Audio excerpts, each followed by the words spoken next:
ويا مساء الفل والياسمين، الله يسعد كل اوقاتكم حبايب قلبي. ان شاء الله يا رب تشوفوا الفيديو وانتم باحسن حال ورياحة بال دائما وابدا. رجعت لكم بفيديو كتير كتير حلو، اشتغلت عليه من كل قلبي. اليوم بهذا الفيديو عندي كان عزيمي نسائي، يعني خالي من الرجال، ولناس كتير بحبهم وغالين على قلبي. تابعوا الفيديو للاخير مشان تعرفوا تفاصيل العزيمة ولمين كانت العزيمة. لكن قبل ما بلش بالفيديو ضروري رحب بالصبايا اللي انضمت لقناتي جديد. أهلا وسهلا فيكم، نورتي قناتي وشرفتوها. والناس اللي كانت معي من البدايات لحد الآن انتو دائما بقلبي. ما فيني استغنى عنكم أبدا أبدا. إن شاء الله يا رب مكملين مع بعض للأخير، أو حتى ما في أخير إن شاء الله. بدنا نبلش مع بعض، يلا على بركة الله. قلت لكم صبايا، العزيمة مجرد ما كان عندي عزيمة إن كان لشخص أو ل10 أنا لازم أحضر له قبل بنهار. هوني نزلت، جبت أغراضي كلياتها وشفت شو ناقصني وشو اللي بدي جهزه. مشان العزيمة، شو هي العزيمة وشو الأطباق اللي بدي أعملها شفته بالبداية. أنا عملت مندي وطالعت كبة مفرزة، وعملت الكسر التركي والتشك كفتة التركي، لكن عملتهم بطريقتي مشان هلا وقت بدكم تشوفوا التطبيق ما تقولوا نفس طريقة الأتراك. لا صبايا، أنا عملتها بطريقتي، أخذت الأساسيات من الأتراك وأضفت شيء ونقصت شيء. قلت لكم صبايا، أنا في شغلات بحضرها قبل بنهار للعزيمة. أول شيء إذا كان في عندي دجاج بنظفه وبجهزه من الليل. عندي خضرة بدها غسيل بدها تقطيع كذا، كلها بغسلها كمان وبجهزها. الليمون كله بعصره وبحطه بعلب بحطه بالبراد. المكسرات بحمصها وبجهزها كمان نفس الشيء. هاي الخطوات انتم ما تستهينوا فيها. تاني نهار وقت العزيمة رح تلبككم جدا وتاخد منكم وقت. لكن إذا جهزتوها من الليل، طبعا أنا عم بحكي للصبايا المبتدئات، الستات اللي ما شاء الله صار لهم زمان فاتحين بيوت. أنا بعرف إني ما شاء الله ما بده حدا يعلمهم، لكن عن جد يا صبايا اتبعوا هاي الخطوات. إذا عندكم عزيمة قبل بنهار جهزوا لها. هلا عم فرجيكم أنا الليمون كيف عصرته وحطيته بالقنينة بالبراد أو على المجلة بالشتي، ما بصله شيء أبدا أبدا. والخضرة تبعيت الكسر كلها غسلتها وصفيتها وحطيتها. حتى خليتها على المجلة إنه الجو بارد فما بصر لها شيء. هلا هيك كله جهزته وعم لكم باي باي، بشوفكم تاني نهار الصبح. هون الصبح أصبحنا وأصبح الملك لله. بدنا نبلش بالعزيمة. اللهم صل على سيدنا محمد. الدجاج مغسول، الخضرة مغسولة، فبضل بس تطبيق الأكل. لمين العزيمة ما قلت لكم مشان ما انسى، يعني ياخذني الحكي واقول لكم لمين العزيمة. العزيمة لبنات اخي. انا الله يرحمه عندي كان اخ هوني وتوفى، فهوني عيلته وهني عيلتي، يعني اهلي بالغربي. وقلت لكم قبل هالمرة أنا إنه بنتي نازلة عندي زيارة شهر، فبهذا الشهر كان في نشاطات وفعاليات كتير كتير. هني يعزمونا نحن نعزمهم، هني يزورونا نحن نزورهم.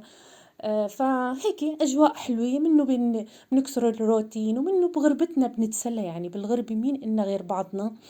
فمشان هيك هاي العزيمة. عرفتوا شو هي العزيمة ولا مين العزيمة؟ هلا الدجاج أنا بعد ما حمسته وحطيت له الباقة العطرية وخليته يستوي على مهله.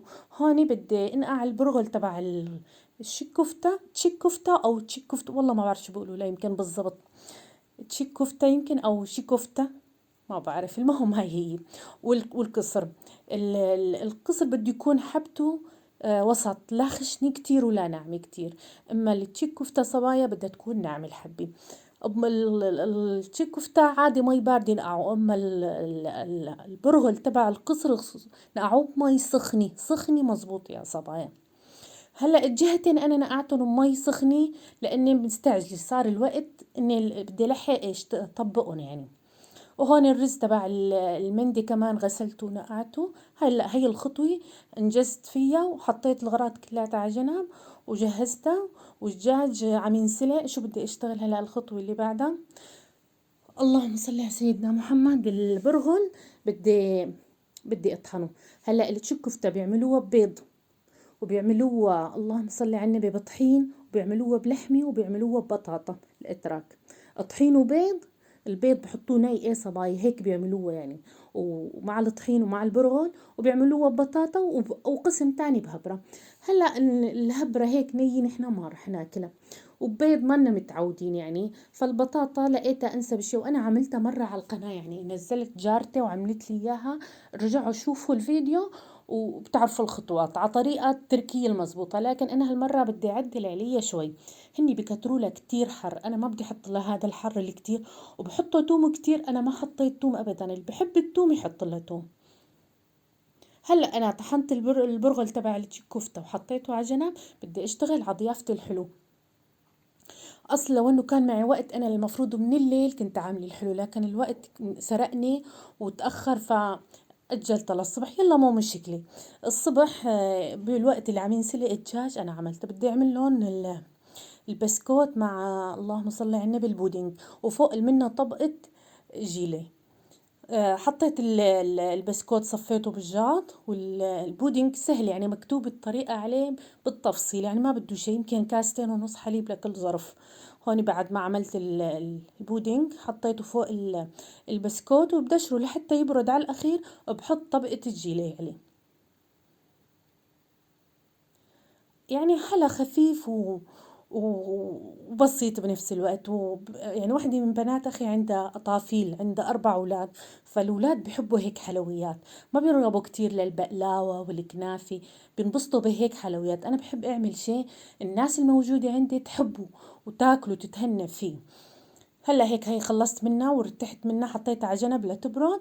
هون بدي انتقل لهذا السميد اللي كتير طيب، كمان انا عاملته مرة بالقناة. السميد وقت اللي بينطبخ وبنحشى قشطة او ايماء او مكسرات اللي بدكن اياه، انا حشيته قشطة. بحط معلقتين سمنة او زبدة، بضيف الكمية اللي بدي اياها، وبحمصهم مزبوط مزبوط لحتى ياخدوا لون. بضيف بعد ما بياخدوا لون بضيف المي والسكر، السكر حسب الرغبة. كمان بقول لكم ارجعوا على الفيديوهات القديمة، أنا عملته بالتفصيل، وبطبخه لحتى يسمك قوامه ويمتص كل المي تبعته. هون هلا بدي أترم خضرة القصر. الخضرة تبعت القصر يا صبايا هي عبارة عن خس، بقدونس، نعنع، ملفوف أحمر، بندورة، خيار، بصل أخضر، سنتين توم، بدكن بشرة جزر بقلبه. هذا الشي بعود لكم شو بتحبوه، لكن هني هيك بحطوا له يعني. اللهم صل على النبي. هني بكتروا كتير توم وبصل، نحنا ما كتير بنرغب لنكهة التوم الظاهرة القوية كتير، والبصل الكتير. أنا حطيت سنة توم وحدة وكم عرق بصل أخضر، مو أكتر من هيك. هلا جهزنا الخضرة وحطيناها على جنب. بدي اضيف البرغل فوق منه، لكن ما بدي احط الليمون او الدبس رمان، مشان ما يطالع مي. ما بدي الخضرة تدبل فورا، لا قبل التقديم بشوي بحط الحامض تبعها. هلا رح ننتقل للتشيك كفتة. التشيك كفتة حطيت اللي انا دبس فليفلي، والفليفلي هي الحمراء السودي، والدبس رمان والليمون. وشفتوني ترى متبصلي، لكن ما حطيت توم وما كترت الكميات. واكيد زيت زيتون، هي بتحب الزيت الزيتون كتير كتير. وبدها عجن، عجن مزبوط مزبوط يعني. بدنا هو انا تارمتها طاحنتها بالماكينة، لكن لازم كمان نطحنها مرة تانية، نعجنها عفوا نعجنها بايدنا مرة تانية. ما كترت اللحر مثل ما بيعملوا الاتراك، لا، يكون حرورته مقبولة نحسن ناكلها. قلت لكم بنت اخي عندها اطافيل، فبدي اياهم ياكلوا، اذا حر كتير ما رح ياكلوا. هلا بنشكلها هذا التشكيل العادي التقليدي اللي متعارف عليه عند الاتراك. طلعت كتير طيبة، وصدقا اطيب من اللي بيعملوها الاتراك. يعني ما حطيت هي الكمية الكبيرة اللي بحطوها هني. على فكرة هني ما بينقعوا البرغل وقت اللي بدهم يعملوا تشي كفتة، بحطوا البرغل وبحطوا الصلشة والدبس رمان والزيت هو لحاله بنقع وقت اللي عم يشتغلوا، كتر ما بحطوا يا صبايا حر. وهي الدبس الفليفلي لحاله بنقع. هلا انتهيت من هذا الطبق وحطيته على جنب. راح ننتقل إلى الفروج. هون الفخدات استوت عندي وبدي أدخلها الفرن. هوني بلشت تقريبا العد التنازلي يعني، ما بقى كتير جهز السفرة على الأخير. هلا الفخدات أنا ما بدي أدهنهم شيء أبدا أبدا، بدي خلي لونهم عاطي على ذهبي، ما بدي لونه يعطي على أحمر، لا.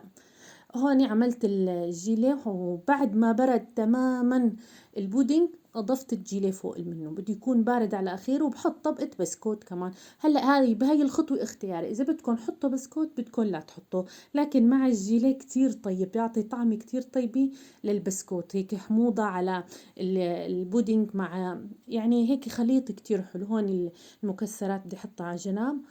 هلا بدي اخلط القصر اللي عملته، بده حامض كتير ودبس رمان كتير، وحطيت له معلقة فليفلي سودي هي التركية، وكمان بس اللهم صل على النبي، نسيت اصور اللقطة اللي حطيت فيها. عفوا، ما شو بدي لحظة لفهمكم. بعد ما خلطتهم فطنت انه انا لازم احط الدبس الفليفلي الصلشة التركية، فحطيت بعدين وحركتهم. هون حطيتهم بقالب الكيك مشان ياخدوا الشكل. طلعت الكبة، أنا الكبة والكبة المقلية إذا كنت مفرزتها فورا بطالعها من الفريزر على الفرن يا صبايا، لا تستنوا علي ليفك تلجة، لا عن جد والله بتش هيك وبتعجن. فإذا كنتوا بدكم تحطوها طالعوها فورا، بكون الفرن حامي وحطوها بالفرن، بتنشف وبضل شكلها مثل ما هو، ما بتحسوها هيك طرية معجنة بتفتح معكم، لا هيك بهاي الطريقة أزبط لكم. هون قلبنا قالب القصر اللي كتير كتير طيب. هلا شفتوا الكمية ما شاء الله بالجات كانت كتير كبيرة، لكن أكلناها كلاتنا. وبس بدي أنوه على خطوة مشان القصر، لازم كل شخص تحطوا له قدر كاسة برغل كاسة شاي، هذا العيار الصح. كل شخص بيتحمل كاسة برغل، يعني لازم نحط له كاسة برغل مشان تاخدوا كمية منيحة.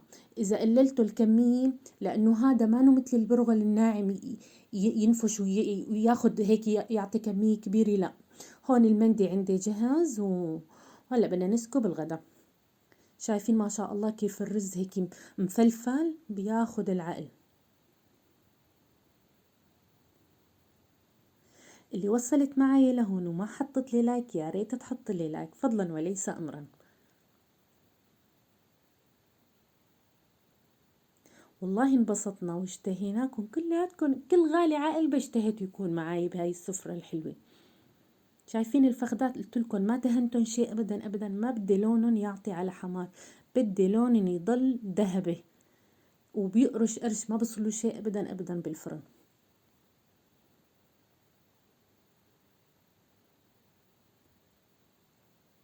هاي المكسرات،